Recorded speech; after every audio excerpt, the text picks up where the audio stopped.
Hey Filmmaker Chung here. We are here with Patrick Trung. He is a professional time-lapser and hyperlapser that I know from Hong Kong, and we go pretty far back, and I've known him like since he started with time-lapsing, and we're going to ask him how his experience and also tips and tricks from him. So we're going to do it in Cantonese though, because he is his English isn't or he's Cool. he is much better in Cantonese, so we have like subtitles here below. Yes，咁你好。我哋都識好耐啦，咁就知道你開始嗰陣慢慢學識就變到佢依家由大機啦。咁你個轉化，你即係自己個轉化，你學識咗即係個以前同依家有咩分別啦？咁其實我就由攝錄機開始啦。其實我已經有用 timelapse 嘅。咁我最開頭係用拍片嘅。咁啊，普通嗰啲 broadcast camera 啊，咁啊 DSLR 都有嘅。咁啊，最開頭我就已經係有用過 broadcast 嗰啲 video camera 去，因為其實已經有咗好耐呢個方式。佢哋叫 interval 裏邊，咁一樣係做到 timelapse 嗰種情況。咁首先我哋講下有咩分別先啦。咁timelapse 同 hyperlapse 一陣先再講啦。咁但係你話點解我唔用 video camera 去做呢？咁其實都做到咯。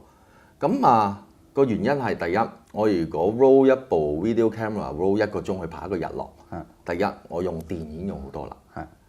第二我個 shutter speed video camera 係去唔到好慢，咁所以你牽涉有夜晚嘅嘢就一定係好差個 quality。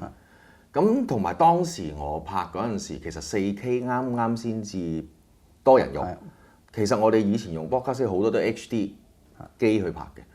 咁但係相機嚟講，嗰時已經可能做到3K、4K 片出嚟。咁變咗你嗰個畫面嘅像素都爭好遠㗎。咁所以用相機去做 timelapse 咧，你先至有咁大嘅寬容度喺度咯。所以我哋好多時一拍 timelapse 都係用相機去做咯。咁剪接嗰方向，因為你係個片就好似要少啲嘢要做啦，因為係個速度就係加速想快啲個片啦。咁喺剪接就影相個剪接就要做多幾部分啦。係啦，因為始終你用 video camera 拍出嚟嘅 timelapse 咧，係第一你個 interval 就算俾你校到好似相機嗰種 setting 啦，但係你個 shutter speed 你冇得自己去控制，因為最低係可能20-30分之一秒嘅 shutter speed 嚟嘅。咁但係我哋相機有時我想啲人 blur 啲，我想有個車有條線，咁你起碼都1秒2秒嘅 shutter speed， 咁你video cam 一定做唔到嘅。咁同埋 ISO 嗰個 quality 啦，咁你相機一定會好過camera 嘅。咁同埋我成日都會講就係 fast forward 同 timelapse 係兩樣嘢嚟嘅。fast forward 係我哋有一個 complete 嘅 sequence。我講嘅 sequence 可能係1秒24格、25格或者30格。我有 complete 好靚嘅 sequence 啦，我加快佢。咁呢啲係叫 fast forward。但係影 timelapse 唔係嘅，影 timelapse 係喺一個好正常嘅 sequence 裏邊，係用唔正常嘅 sequence 去攞 capture 影像。即係可能中間我每隔3-4秒就冇咗中間呢個 sequence， 即係嗰啲 signal 嘅。咁我將呢一紮嘢夾翻埋一齊，呢種先叫 timelapse 咯。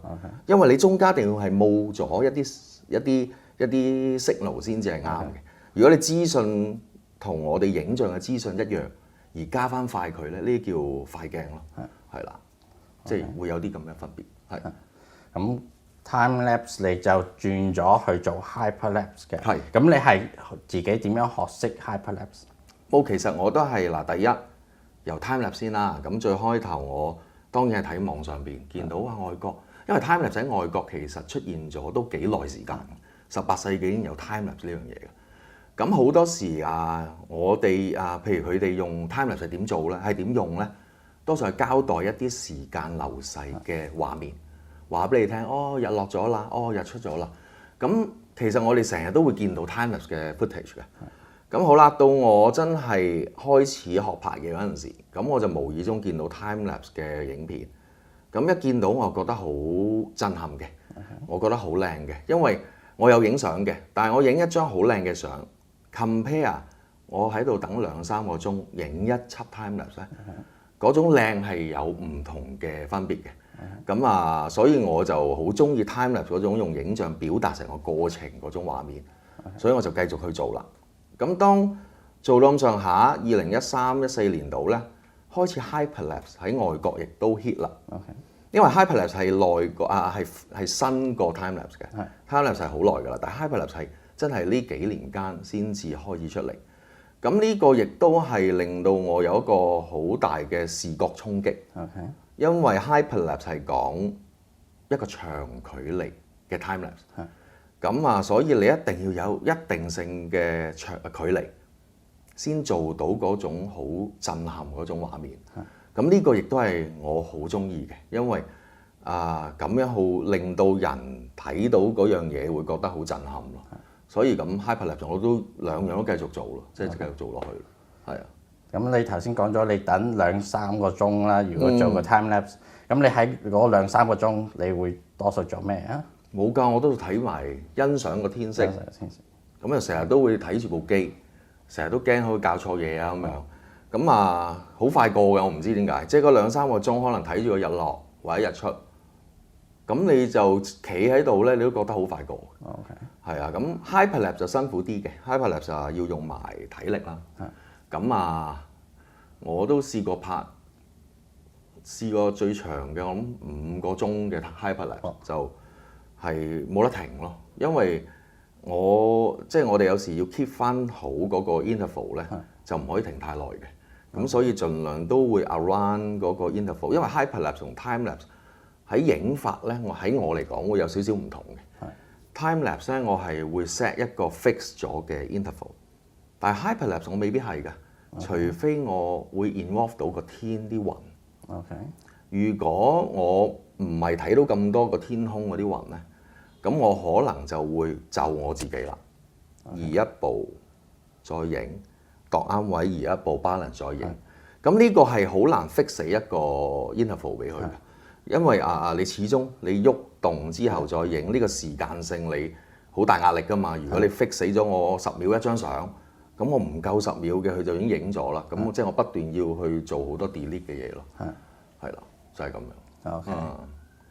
咁都係個 hyperlapse 要做咁多喐動啦。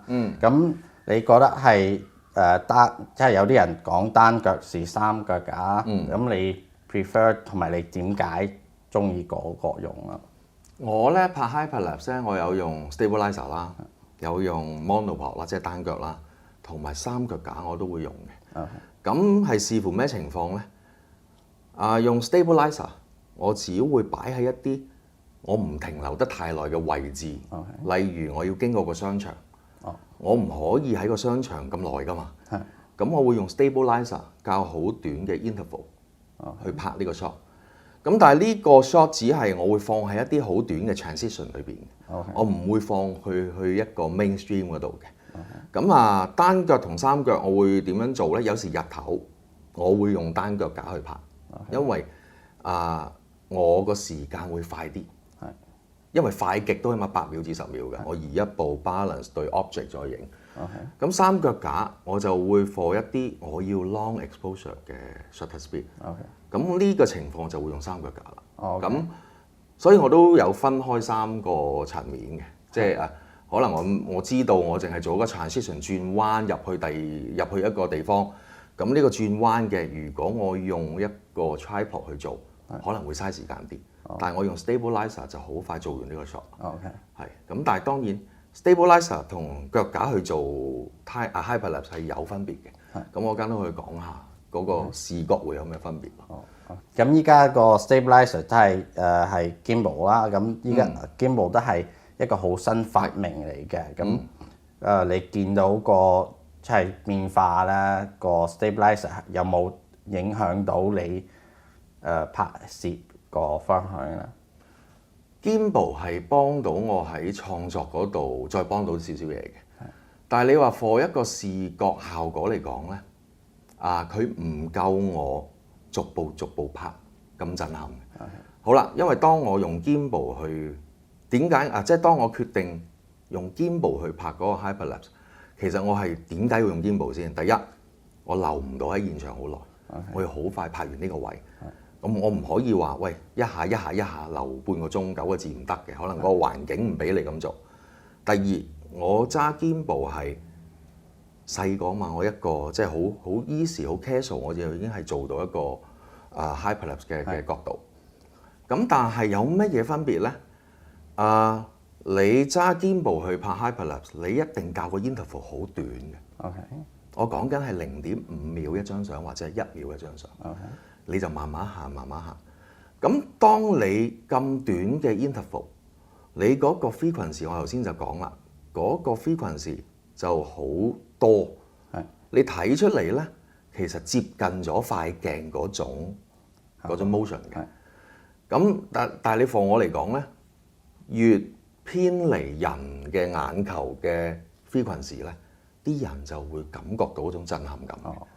所以你越似人嘅 frequency 咧，你睇嘅嘢就唔夠震撼啦。所以點解我會分翻開？我譬如點解我要拍5個鐘咧？我明明揸 gimbal， 我9個字半個鐘已經可以拍完嘅，但係我唔揀咁短嘅去拍，因為time lapse hyperlapse 係要用時間去做，你先有嗰種震撼性。所以我會用一個好長時間去拍，令到睇到一啲天色變化，慢慢着燈啲人冇連續性咁樣走嚟走去我講嗰種連續性係唔係話好似呢度第2格就已經喺呢度，第3格即係佢你會見到佢好連續咁樣行嚟行去。咁呢種我覺得個連續性太短啦。我要係一下嚟到呢度，第2下嚟呢度，第3下冇咗嘅。你咁樣就會睇到佢個人眼會覺得喂，點解唔正常啲人唔係咁樣走嘅。咁你嗰個 hyperlapse 嗰個震撼性就會大啲。所以我會分得好清楚，譬如我邊個 situation 會用 gimbal，邊個 situation 用三腳架或者係 monopod。